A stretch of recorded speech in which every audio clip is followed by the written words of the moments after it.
남자가 돌아오니. 다시 한번 있습니다. 시작. 그러므로 여인이 사나이까지 그들을 붙여주시고 그 후에는 그의 형제 가운데 남은 자가 자신에게로 돌아오리니. 아멘. 기도합니다. 하나님 아버지, 이 시간에도 함께하여 주시옵소서. 하나님의 말씀의 비밀을 깨닫는 시간 되게 하옵소서. 예수님의 이름으로 기도합니다. 아멘. 오늘의 오전에 봤듯이 미가 선지자가 후에 있을 예수님 미사야의 오신 미사야의 강림을 통한 하나님 나라의 회복을 이야기했는데, 그런데 그게 언제 일어나느냐? 3절에 이렇게 돼 있어요. 여인이 해산하기까지 그들을 붙여두시고, 어디에 붙여두느냐? 압제 속에, 심판 속에 붙여두셨다가 그 후에는 그 형제 가운데서 남은 자가 이스라엘로 돌아오게 하겠다. 그러니까 하나님은 공의의 하나님이기 때문에요, 저도 저렇게 죄를 많이 졌는데도 그냥 용서하는 게 아니라 심판하신다는 거예요. 심판하시되 영원한 심판이 아니라 압제 속에 붙여두시겠다가, 그 관련됐던 내용이 그 4장 10절에 나와요. 딸 시온이여 해산하는 여인처럼 힘들어 나올지어다. 이제 내가 성읍에서 나가서 들에 거주하며. 예루살렘에서 쫓겨난 거예요. 바벨론에 이르러, 바벨론 포로로 끌려가게 되죠. 거기서 구원을 얻으리니. 심판받고 포로로 끌려가고 종의 노릇하고 그러고 나서 거기서 구원을 얻는다는 거예요. 여호와께서 거기서 너를 내 원수들의 손에서 속량하여 내시리라. 속량하여 내시리라. 마치 출애굽 때 이스라엘 백성들이 애굽에 가서 노예로 있다가 하나님이 그들을 모세를 통하여 속량하여 내시거든요. 마치 그때처럼 바벨론으로부터의 출바벨론도 거기서 노예 고생하다가 그때 속량하여 구원해 내리겠다는 거예요. 근데 그 내용을 뭐라고, 그 과정을 어떻게 표현하냐면 해산하는 여인처럼 힘들어 나을지어다. 10절에서는 그렇게 했고 5장 3절에서는 여인이 해산하기까지 그들을 붙여두시겠고, 그 후에 심판의 과정 이후에 그들을 돌아오게 해서 그리고 그들에게 축복하시고 그들로 하나님의 나라의 백성을 만드시겠다는 거예요. 제가 그 구약 성경을 봐도 신약 성경을 봐도 그 후에 교회 역사를 봐도 변하지 않는 하나의 사실이 있어요. 그걸 발견하게 돼요. 뭐냐 하니까, 핍박이 있을 때는 하나님 나라가 오히려 흥황하고 사람들이 회개하고 오고 부흥이 일어나는데, 핍박이 없을 때는 오히려 퇴락하여 가고 하나님 나라가 오히려 나빠지더라고요. 뭐랄까요? 흥황하지 않고 반대의 길로 가더라는 거예요. 사도행전에도 보면은 막 핍박이 일어날 때 하나님의 말씀이 더욱 흥하여 사람 수가 더 많아지더라. 이런 것이 여러 번 나옵니다. 초대교회 때 핍박이 얼마나 심했습니까? 오직 예수 믿는다는 이 하나 이유로 잡혀서 짐승의 먹이가 되고 또 십자가에 못 박혀 죽고, 이런 일이 부지기수로 일어났거든요. 죄목이 뭐냐? 모반죄예요. 황제를 신으로 선포하고 황제가 우리 황제만이 우리의 주라고 선포를 했는데, 예수 믿는 사람은 황제 우리의 신 아니다, 우리의 주 아니다, 예수님이 우리의 왕이고 예수님이 우리의 주다, 이 고백 때문에 모반죄에 걸려 죽었고, 모반죄는 십자가예요. 그런 핍박이 심했어요. 그 핍박 속에서 오히려 하나님 나라가 흥황하고 말씀이 흥황해서 오히려 로마를 전체로 뒤집어 버렸거든요. 근데 로마가 기독교를 국교로 하니까 그때부터 메가리가 없어지기 시작해가지고 점점 퇴락하여 가고 부패해 가고 그래요. 우리나라도 그런 것 같아요. 어려웠을 때, 핍박이고 힘들었을 때는 막 믿음 생활 잘하고 했는데 좀 그것이 없어지니까 오히려 기독교는 힘이 없고 야성을 잃고 그런단 말이죠. 그런데 가만 보면요, 신약시대뿐만 아니라 구약시대 때도 그랬어요. 가장 하나님 나라 백성이 왕성한 때가 어디 있느냐, 많은 사람들을 낳고 많은 사람들이 생겨난 때가 언제였느냐, 애굽에서 고난받을 때예요.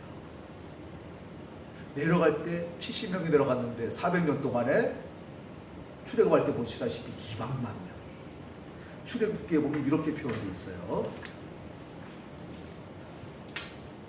제가 읽어드리겠습니다.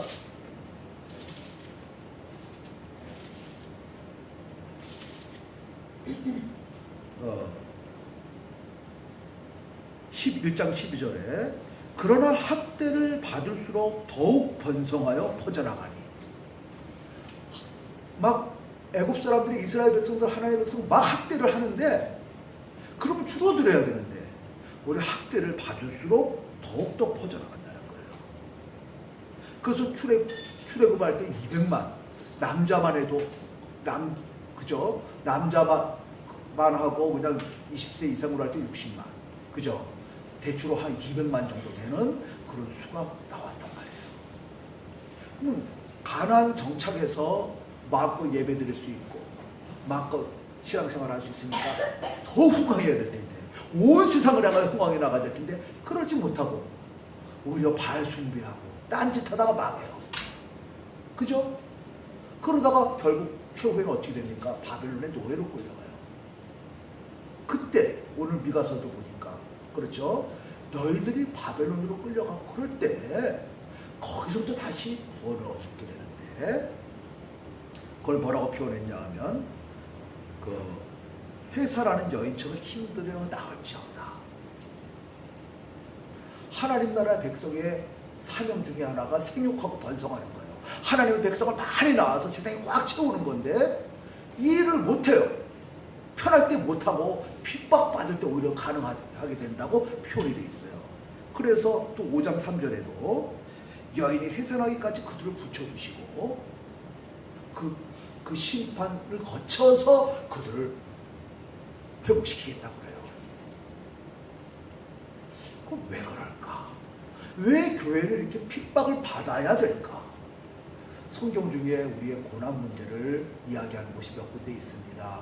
욥기, 그다음에 시편 73편, 그리고 하박국서, 이런 데는 우리의 고난 문제를 이야기해요. 근데 이 고난 문제는 개인의 고난 문제. 왜 개인이, 내가 하나님 열심히 믿는데 신앙생활 잘하는데 고난을 받을까?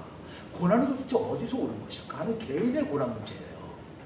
근데 교회 자체의 고난 문제는 별로 특별히 말하고 있는 것 같지 않아요.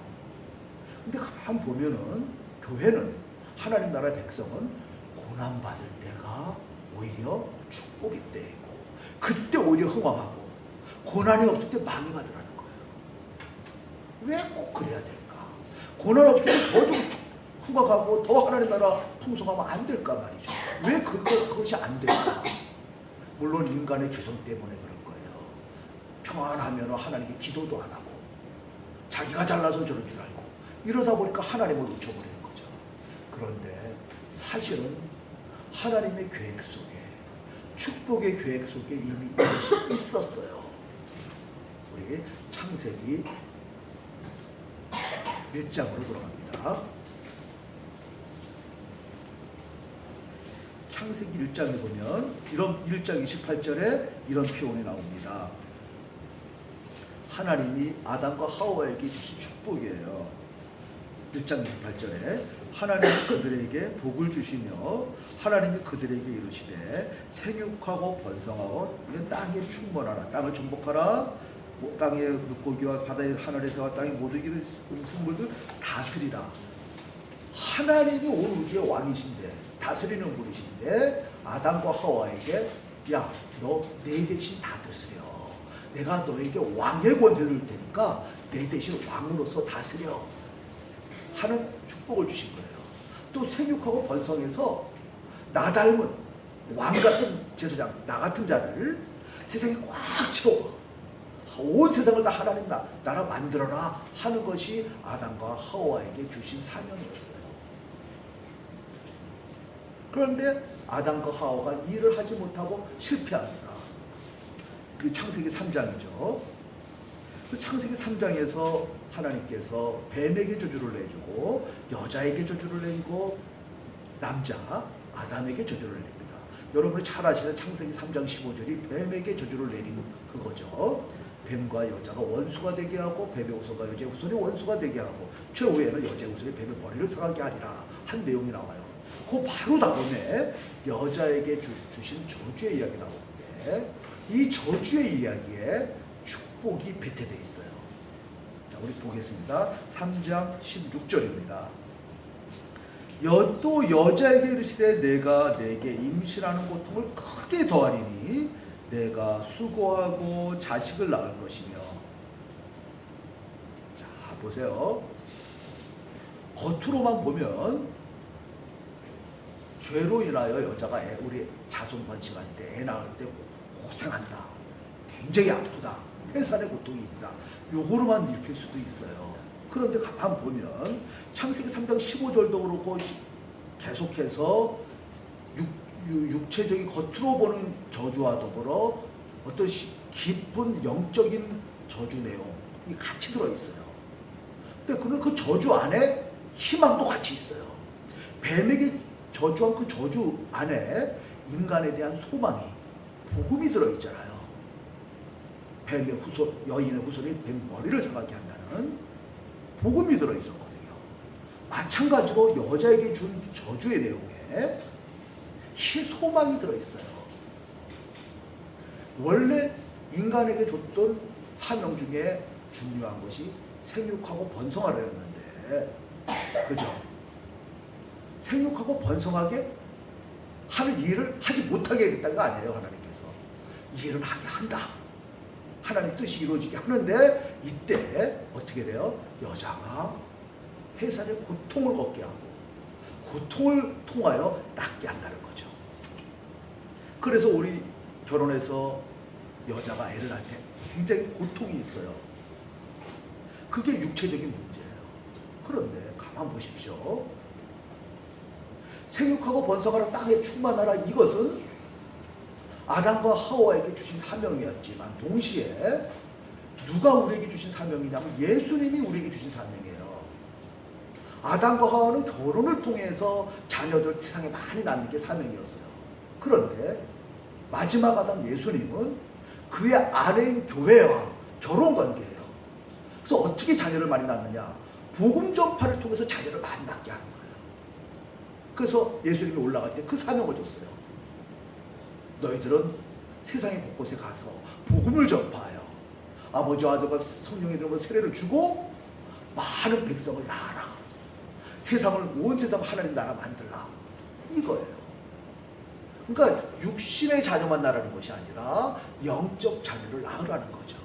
그래서 세상의 복음 전파를 통하여 많은 자녀들을 낳아서 온 세상을 하나님 나라 만들라. 이것이 예수님이 승천하면서 교회인 우리에게 영적으로 보면 하와와 같은, 예수님이 아담이잖아요. 마지막 아담, 하와와 같은 아내 역할하는 교회에게 주신 사명이에요. 근데 이 사명을 수행할 때 반드시 해산의 고통이 있어요. 만약 죄가 없었으면 아담과 하와가 쑥쑥 애도 잘났을지 몰라요. 근데 죄로 인하여 해산의 고통이 있다는 거죠. 그래서 하나님의 백성 이스라엘도 고통 중에 있을 때 많은 자녀들을 생산해서 수많은 사람들이 애굽에서 있었어요. 그것처럼 이게 일종의 예표예요. 신약 시대 때도 마찬가지예요. 교회가 남편 대신 우리 예수님의 씨를 받아서 자녀를 많이 낳으려면 열심히 전도하고 해야 되는데 이게 거저가 되지 않아요. 해산의 고통의 과정을 겪으면서 자녀를 낳는 거예요. 이해가 되십니까? 사도행전에 보면은 은혜 받고 성령이 강림하니까 너무 좋아가지고 여기가 좋습니다, 여기가 좋사오니 하고 있을 때 굉장히 평화롭고 좋았는데 그 후에 어떻게 돼요? 핍박이 이루어져요. 핍박이 시작되니까 사람들이 흩어지는데 그때 오히려 말씀이 흥왕했다 그래요. 흥왕해서 곳곳에 가면서 복음을 전하니까 많은 사람들이 회개하고 돌아와요.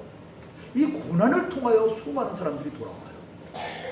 수많은 자녀를 낳는 거죠. 영적 자녀를.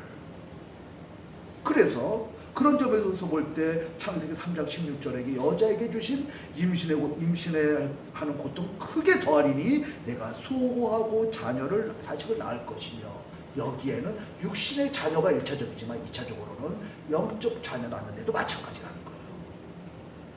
아담과 하와의 관계와 예수님과 교회의 관계가 똑같거든요. 남편과 아내의 관계거든요. 이 관계가 창세기 2장에 이미 암시되어 있고 비밀처럼 숨겨져 있어요. 그래서 사도 바울이 그러잖아요. 아내야 너희들은 어떻게 하라, 어떻게 살라, 남편들아 너희는 어떻게 살라, 이렇게 이야기하다가 창세기 2장에 나오는 이러므로 남자가 그 부모의 곁을 떠나 아내와 합하여 한 몸을 이룰지니 결혼관계를 이야기하는 거예요. 거기서 말을 하죠. 이 비밀이 크도다 하고 감탄을 하면서 하기를, 내가 단순히 부부관계 이야기를 하는 것이 아니라 그리스도와 교회에 대해서 하는 말이다 하고 에베소서 5장 31절에서 외쳐요. 이 부부관계 이야기는 그리스도와 교회의 관계라는 거예요. 서로 사랑하는 관계고 자녀 낳는 관계이고 둘이 한 몸 된 관계를 이야기한다고. 창세기 2장에서 바로 교회와 예수님과 교회 관계를 비밀이 있다고 이야기합니다. 창세기 2장에서 그렇다면 3장에서 당연하죠. 계속 이어지잖아요. 그러니까 하와이가 임신하는 고통 중에 낳는 이것은 우리가 육체의 자녀 낳을 때도 이야기가 첫 번째지만 동시에 그 내부에 숨겨져 있는 비밀은 그리스도의 신부인 교회가 자녀를 낳을 때 이 고통 속에 낳는다는 거예요. 왜 그러냐 하니까 죄 때문에 시작된 거예요. 사실은 죄 때문에 하나님께서, 공의 하나님께서 그런 벌을 내렸어요. 그러나 그 과정을 통하여 오히려 축복이 들어있어요. 오히려 이런 과정을 통하여 하나님의 자녀를 낳는 생육하고 번성하는 축복이 이루어지고 있는 거예요. 이해가 되십니까? 구약에서 가만 보면은 이런 고난의 시대에 오히려 하나님의 나라가 번성을 하고 많은 사람이 회개하고 돌아오고 그랬어요. 그것을 바라보며 그 미가도 그렇게 말해요. 해산하는 여인처럼 나갈지어다. 너희가 쫓겨가서 들로 나가고 바벨론으로까지 포로로 쫓겨가서 그때 다시 돌아오게 되는데 이것이 해산의 과정이다. 여인이 해산의 과정이다라고 말합니다. 그때까지 심판 속에 맡겨두겠다는 거죠. 예수님이 오실 때도 마찬가지. 그때까지 하나님께서 맡겨둬요. 고통의 과정에 예수님이 오셔서 예수님과의 관계를 통하여 교회가 태어나고 수많은 사람들이 출세하는 그 축복을 이루어 나가는 거죠. 이해가 되십니까? 이 사실을 하나님이 숨겨놓은 교회의 번성에 대한 흥왕, 하나님 말씀의 흥왕에 대한 비밀이에요. 그렇다면 우리는 생각하게 됩니다. 제가 중국 선교사로서 지금 중국이 점점 어려워져요. 핍박이 심해지고 가정교회는 문을 닫게 하고 폐쇄시키고 그래요. 걱정이 되죠. 제가 데리고 있는 또안내님이라고 우리 양딸 이번에 신학교를 석사과정까지 마치고 돌아가려고 하는데 걱정을 해요. 어떻게 제대로 할 수 있을까? 점점 핍박이 심해진다는데 내가 일을 제대로 할 수 있을까? 또 한 명은 세라는 교회에서 목사수까지 하고 중국인 사역을 하다가 이제 1월 달에 중국으로 가는데 계속 걱정을 하죠. 근데 그래요. 지금 중국에서 핍박이 시작되지만 이것은 오히려 하나님이 주신 축복의 기회예요. 믿음 없는 자는 다 떨어져 나가고 오히려 믿음 있는 자들은 더 강해져서 이걸 이기며 나갈 때 그때 부흥이 일어나요. 교회 역사를 보십시오. 항상 이런 핍박을 통해서 그거 이기는 자들을 통하여 커다란 부흥이 일어납니다. 오히려 지금 기회라는 거죠. 중국의 경우 그래요. 그럼 우리나라는 어떨까? 우리 생각해 봐야 돼요. 과거 어려웠을 때 교회가 막 부흥하고 회개하고 돌아오더니 좀 살만하니까 야성이 없어지고 자녀를 낳지 않아. 물론 우리 육신의 자녀들도 요즘 잘 안 낳고 결혼도 잘 안 하려고 하는 것처럼. 근데 그것뿐만이 아니라 교회 영적 자녀들마저도 부흥이 안 일어나고 전도가 안 일어나고 문제 있는 거죠. 그럼 그런 경우에는 어떤 일이 발생돼요? 하나님이 해산의 고통으로 내모입니다. 심판이 이루어져요. 그 과정을 통하여 해산의 고통을 겪게 하고 다시금 부르시켜요. 이런 역사가 계속 반복되어 왔어요. 우리가 이걸 안다면 우리 교회는 정신 차려야 되는 거죠. 그 해산의 고통, 그 과정으로 이끌어 가시면 그건 굉장히 힘들어요. 이스라엘 백성이 바벨론의 포로로 끌려갔지. 그런 어려운 과정을 겪게 되거든요. 그죠? 그 전에 오늘 미가서에서 미가가 선포하듯이 빨리 회개하고 돌아오라는 거죠. 그럴 때 희망이 있지. 그 과정 보시면 힘들어요. 하나님의 채찍은 무섭거든요. 그죠? 근데 요즘 우리나라가 꼭 그쪽으로 가는 것 같아요. 점점 힘을 잃고 교회가 자신의 사명을 감당치 못하고 말이죠. 틀림없는 것은 해산의 고통으로 가게 하고 그리고 고난의 과정을 겪어서라도 하나님께서는 반드시 하나님 나라를 이루고 부흥을 이루십니다. 제가 성경을 읽을 때 바울도 창세기 3장 15절 16절에 나오는 3장 16절에 나오는 15절에 16절에 나오는 여인의 해산의 고통을 겪는다는 거, 그 과정을 통해서 자녀를 낳는다는 그 의미의 2차적인 내용인 그 교회의 부흥도 하나님 나라 백성도 해산의 과정을 거쳐서 낳는다는 것을 바울도 알았던 것 같아요. 그래서 이렇게 표현을 합니다. 고린도전서 4장 15절에 보면 그리스도 안에 일만 세상이 있으나 아비는 많지 아니하니 내가 복음으로써 너희를 낳느니라. 바울이 전도하는 과정은 해산의 과정이었어요. 또 갈라디아서 이런 표현을 해요. 내가 너희를 하여 다시금 해산하는 고통을 하노니. 그죠? 해산의 과정이라는 거죠. 전도하고 하나님 백성 만들어가는 것이 해산이라는 거예요. 거기에 고통이 있다는 거예요. 이 고통의 과정을 거쳐서 해산이 이루어지고 생하고 번성이 이루어진다는 거죠. 바울도 창세기 3장 16절의 의미를 이해했던 것 같아요. 그런 식으로 이해했던 것 같아요. 오늘 미가 선지자가 말합니다. 예수님 오시기까지 해산하도록, 그 해산의 고통이 끝날 때까지 맡겨준다. 그 과정을 거쳐서 하나님 나라가 회복됐다는 거죠. 여러분 혹시 전도할 때 아무리 전도해도 안 되고 힘듭니까? 해산의 꼴을 가져야 돼요. 쉽지가 않아요. 그러나 그 과정이 사실은 축복의 과정이에요. 그것이 없으면 낫지를 못해요. 근데 창세기 1장 28절에 봤던 생육하고 번성하는 축복, 하나님 나라를 확장하는 이 축복을 해산의 과정을 거쳐서 이루어 나가도록 하나님이 계획했어요. 우리 개인에게 적용시키면 전도의 과정이 아무리 어려울지라도, 교회 부흥의 과정이 아무리 어려울지라도 이것이 해산의 과정을 거쳐서 하나님께서 흑왕시켜 나간다는 것이죠. 이게 하나님의 계획이에요.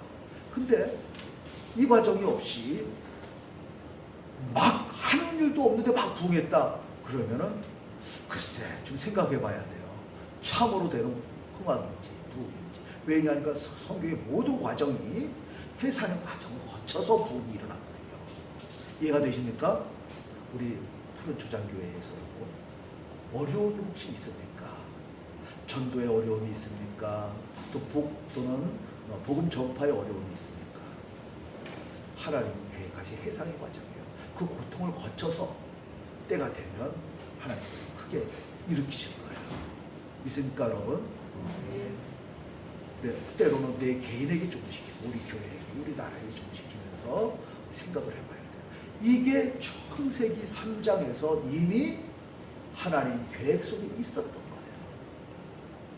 임신하는 고통을 크게 더하리니. 이해가 되십니까? 그래서 그런 것이 있어요. 제가 구약 성경을 계속 연구하면서 수많은 곳에 비밀들이 있는데 창세기 특별히 1, 2, 3장에는 많은 비밀들이 있습니다. 그 중에 하나입니다. 하나님께서는 반드시 우리를 생육하고 번성하게 만들어요. 그러나 죄로 인하여 우리는 해산의 과정이 고통을 겪게 돼 있어요. 우리가 사랑하는 아들, 딸 낳을 때 마찬가지로 우리가 사랑하는 영적 자녀 낳을 때도 마찬가지입니다. 그 과정을 반드시 거치게 되어 있어요. 그 과정을 거쳐서 생육하고 번성하도록 하나님께서 계획해 주셨습니다.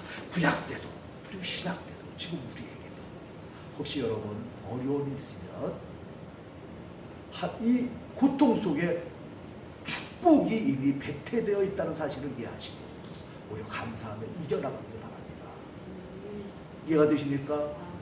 미가 선지자도 고통 속에서 바라봤지만 그는 후에 있을 하나님이랑 완성하신 모습을 그 고통 속에서 바라보고 이해했거든요. 마찬가지예요. 우리에게도 마찬가지입니다. 믿습니까, 여러분? 이 해산의 고통이 있지만 어렵지만 이 안에 숨겨져 있는 축복을 위해 생각하시면서 승리하시길 바랍니다. 간단히 말씀드렸습니다. 기도하겠습니다. 하나님 아버지, 저희들이 세상을 살아가면서 주의 자녀들답게 올바르게 살기를 원하나 여러 가지 어려울 때가 많습니다. 이웃이 몰라주고 또 열심히 복음을 전파할지라도 한 명 전도하기가 참으로 어려울 때가 많습니다. 그러나 우리의 죄로 인하여 한 명 한 명을 구원하기가 참으로 해산의 고통인 것을 저희가 알게 하시고 바울과 같은 마음으로 또다시 해산하는 고통을 가지고 이겨나가며 이 귀한 주님께서 주신 축복, 생육하고 번성하는 축복, 우리 주 예수 그리스도 오실 때 우리가 양육한 해산한 자녀들이 주님 앞에 설 때 그때 그 기쁨, 그 축복, 그 멸로관을 바라보며 현재 해산의 고통을 이겨나가는 우리 모두가 되게 하여 주시옵소서. 우리 주 예수 그리스도의 이름으로 기도합니다.